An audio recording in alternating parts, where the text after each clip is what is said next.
মানুষ জানতে চায় যে কি হয়েছে না হয়েছে। আসলে মালয়েশিয়ার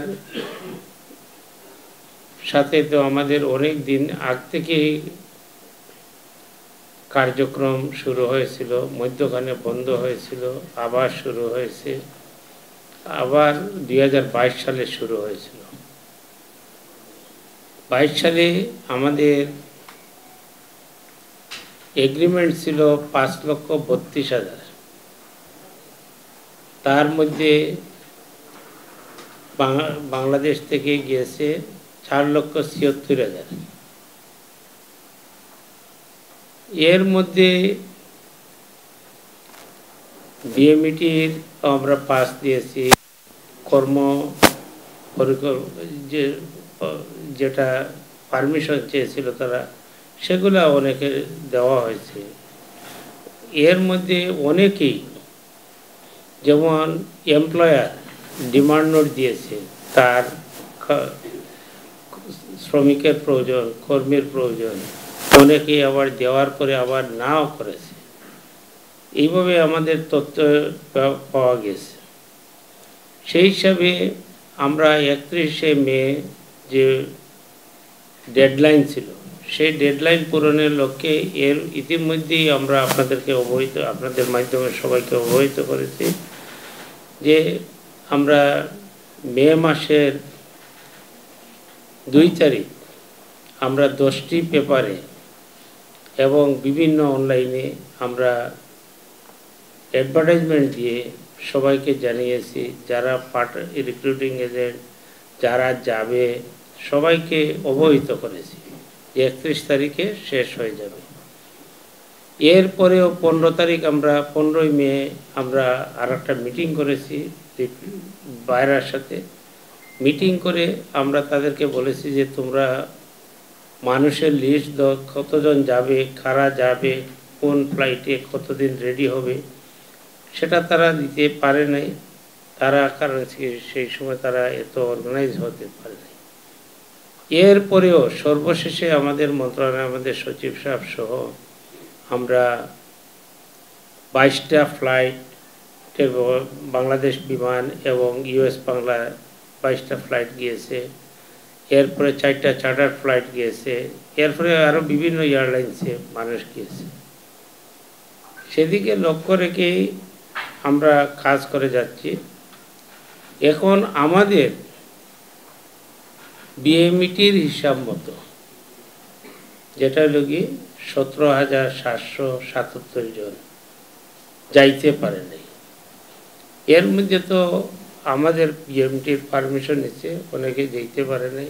এটা 2 বছরের হিসাব, 2 বছরের হিসাব। সেই হিসাবে আমি মনে করি যেটা যারা যাইতে পারে নাই সেটা অত্যন্ত দুঃখজনক ব্যাপার। অনেকেই জায়গা জমি বিক্রি করেছে, অনেকে তার শেষ সম্বল গবাদি পশু বিক্রি করে, অনেকে লোন নিয়েছে, অনেকের বিভিন্ন ধরনের কষ্ট করে তাদের কষ্টার্জিত টাকা দিয়েছে বিদেশ যাওয়ার জন্য, যাইতে পারে নাই। কতজন যাইতে পারে নাই সেটা বড় জিনিস। মানুষ যাইতে পারে নাই, গিয়েছে 4,76,000। এরপরে তো আরও তো 177টি দেশে মানুষ যাইতেছে। আমরা চাই আমাদের 2 তারিখ, এই 31 তারিখ শেষ তারিখ ছিল, এর মধ্যে তো অনেক যাইতে পারে নাই, বিভিন্ন ধরনের যে হয়েছে। 2 তারিখ আমরা তদন্ত কমিটি করেছি।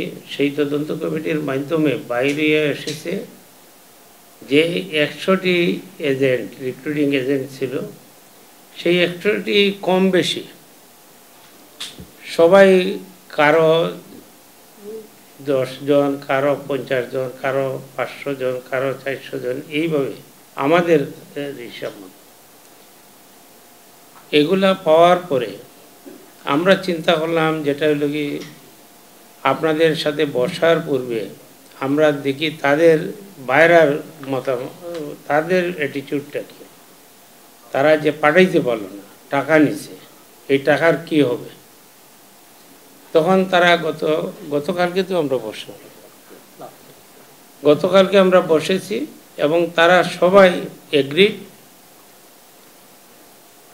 যে যে হিসাবে প্রমাণস্বরূপ কেউ বিকাশে টাকা দিয়েছে, কেউ নগদ টাকা দিয়েছে, কেউ দিয়েছে, প্রমাণস্বরূপ প্রমাণ যাদের থাকবে যে যত টাকা দিয়েছে তাদের টাকা রিটার্ন দিবে, তারা এগ্রি করেছে।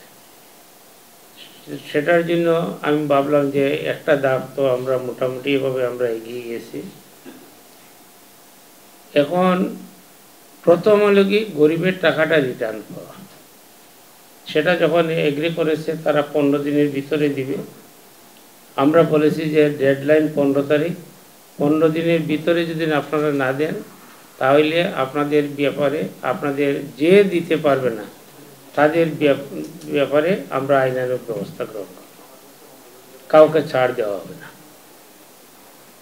এরপরে গিয়ে অন্য ব্যবস্থা হবে, প্রথম টাকাটা উদ্ধার হোক, এরপরে গিয়ে অন্য ব্যবস্থা।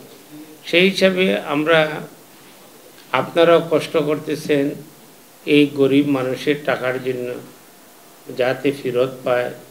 আবার আমরা আরেকটি জিনিস চিন্তা করেছি, যারা টাকা ফেরত পেলেও প্রায়োরিটি লিস্টে আগামীতে যখন আবার আমরা এই মাসের শেষের দিকে আমরা মালয়েশিয়ার সাথে জয়েন্ট ওয়ার্কিং গ্রুপের মিটিং হবে, সেই মিটিংয়ে মাধ্যমে আমরা আবার মালয়েশিয়াতে যাওয়ার রাস্তা আবার উন্মুক্ত হবে। তখন গিয়ে আমরা প্রায়োরিটি লিস্টে যাতে তাদের নামটা থাকে এবং সেই ব্যবস্থা আমরা করব। সেই হিসাবে আমাদের মাননীয় প্রধানমন্ত্রী অত্যন্ত আন্তরিক, আমাদের সরকার আন্তরিক, আমরা আন্তরিক, আমরা সবাই মিলে আমরা এই দেশটাকে এগিয়ে নিয়ে যেতে চাই। তার জন্য আপনারা দীর্ঘদিন আমাকে পুশ করতেছেন যে মালয়েশিয়ার রিপোর্ট কি হলো না হলো, আপনারা কি করতেছেন না করতেছেন, সেগুলা আপনাদেরকে জানানোর কর্তব্য এবং দায়িত্ব আমি মনে করি। সেই হিসাবে আপনাদেরকে জানিয়ে দিলাম 15 দিনের ভিতরে দেখি কি পরিমাণ উদ্ধার হয়। যারা দিতে অক্ষম হবে, যারা দিতে অনীহা প্রকাশ করবে, তাদের বিরুদ্ধে আমরা কি ব্যবস্থা নিয়েছি সেই ব্যাপারেও আপনাদেরকে জানাবো। সবাইকে ধন্যবাদ। খোদা হাফিজ। জয় বাংলা, জয় বঙ্গবন্ধু, বাংলাদেশ চিরজীবী। তদন্ত কমিটি আসলে কি পেল, মানে এতগুলো মানুষ যেতে পারলো না, এখানে আসলে কারো কি গাফিলতি ছিল বা থাকলে তদন্ত কমিটি কি পেয়েছে? সেটা তো বললাম, কম বেশি সবারই কিছুটা যে আছে, সেটা রিসিভার কান্ট্রিরও যারা এমপ্লয়ারও দেরিতে যে দিয়েছে, ডিমান্ড নোট দিয়েছে। এরপরে তাদের যে অনেকেই যে পাইছে ভিসা পাইছে লেটে। আমরা চেষ্টা করতেছি সবাইকে নিয়ে, সেখানে যা বাইরে আসছে আমাদের মূল উদ্দেশ্য হইল কি মানুষের টাকা ফেরত দেওয়া, মূল উদ্দেশ্য হইল কি মানুষগুলোকে আবার মালয়েশিয়া হোক অন্য দেশে হোক তাদেরকে আমরা কর্মসংস্থানের ব্যবস্থা করে দেওয়া। সবাইকে ধন্যবাদ। আসসালামু আলাইকুম। আপনি বলছিলেন যে 15 দিন সময় দিয়েছিলেন, 15 দিন আসলে 15 জুলাই পর্যন্ত কিনা? না, আমরা তো গতকালকে বসেছি, 3 তারিখ 18 তাহলে 18 জুলাই পর্যন্ত সময় দিবেন? 18 জুলাই পর্যন্ত সময় দিয়েছি এবং আমাদের কাছে যারা যাইতে পারে নাই তাদেরও লিস্ট আছে। প্রায় 2025 জন কমপ্লেন করছে, তাদের ডকুমেন্ট সহ সাবমিট করছে। সেই ডকুমেন্ট অনুযায়ী আমরা ডকুমেন্টগুলো রিক্রুটিং এজেন্সির যাদের বাইরা নেতৃবৃন্দ দায়িত্ব নিয়েছে এবং আমার বিশ্বাস এবার তারা বাইরেও বুঝতে পারতেছে, রিক্রুটিং এজেন্টও বুঝতে পেরেছে যে এবার ছাড় দেওয়া হবে না কাউকে। এবং আপনারা যেভাবে শক্ত অবস্থানে আছেন আমরাও শক্ত অবস্থানে আছি। আমরা সবাই মিলে এই অবস্থান থেকে আমরা পরিত্রাণ পাবো। সবাইকে ধন্যবাদ। জয়েন্ট ওয়ার্কিং কমিটির যে বৈঠকটা বললেন সেটা এই মাসের শেষে বা কোনো সম্ভাব্য আপনাদের না, তারিখ জয়েন্ট ওয়ার্কিং গ্রুপের তারিখ হবে মালয়েশিয়ার গভর্নমেন্টের সাথে আলাপ আলোচনা করে, কারণ কি তাদের সাথে আমাদের মিটিং, দুই দেশের দুই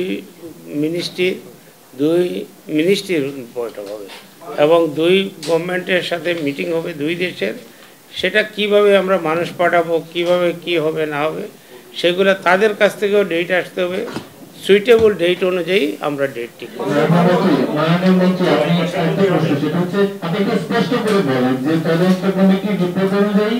কম বেশি সব এজেন্সি দায়ী, তাই তো?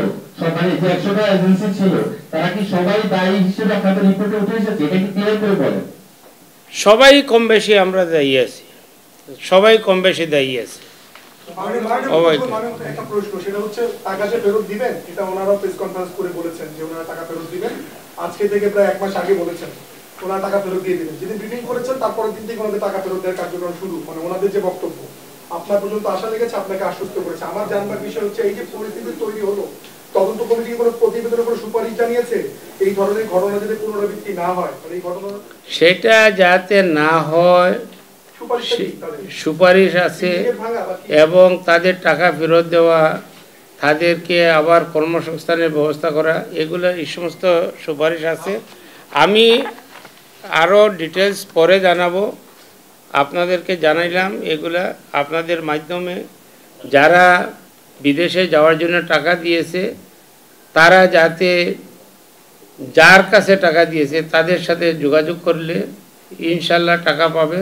যদি টাকা না পায় তাহলে যে দিবে না তাদের বিরুদ্ধে আইনানুগ ব্যবস্থা করবে। আমার প্রশ্নটা হচ্ছে মাননীয় প্রতিমন্ত্রী, আমার প্রশ্নটা হচ্ছে আমরা 176টা দেশে কর্মী পাঠাই, আমাদের দেশে 176, মালয়েশিয়ার ক্ষেত্রে বারবার যে এমনটা হয় এর কোনো কারণ কি আপনারা বের করতে পেরেছেন? টাকা তো ফেরত দিবেন, না দিলে শাস্তি দিবেন, বাট আপনাদের প্রতিবেদনে কি এমন কোনো কারণ এসছে এই শ্রমবাজারটা নিয়ে কেন বারবার এমন হয় বা এমন পরিস্থিতি তৈরি হয়? না, এইগুলো তো সত্যি কথা বললে, যেটা সত্যি কথা বললে পার্সেন্টেজটা হিসাব করেন।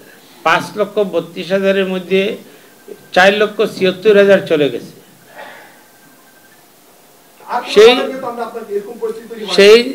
সেই জিনিসটা বুঝতে হবে।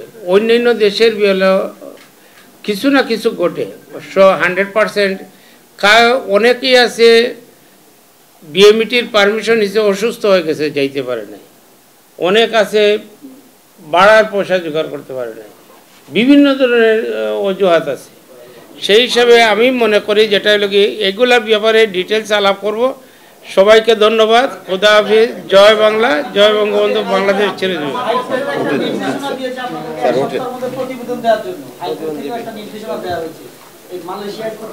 সেইটার ব্যাপারেও আমরা মন্ত্রণালয় কাজ করতেছে, আইন উপদেষ্টাদেরকে নিয়ে কাজ করতেছি। আমরা অনেক জিনিস আছে যেটা হলো কি আইনানুগ, যেটা যেহেতু হাইকোর্টের একটা রুল আছে সেই হিসাবে আমরা আইনের দিকেও লক্ষ্য রাখতে হবে।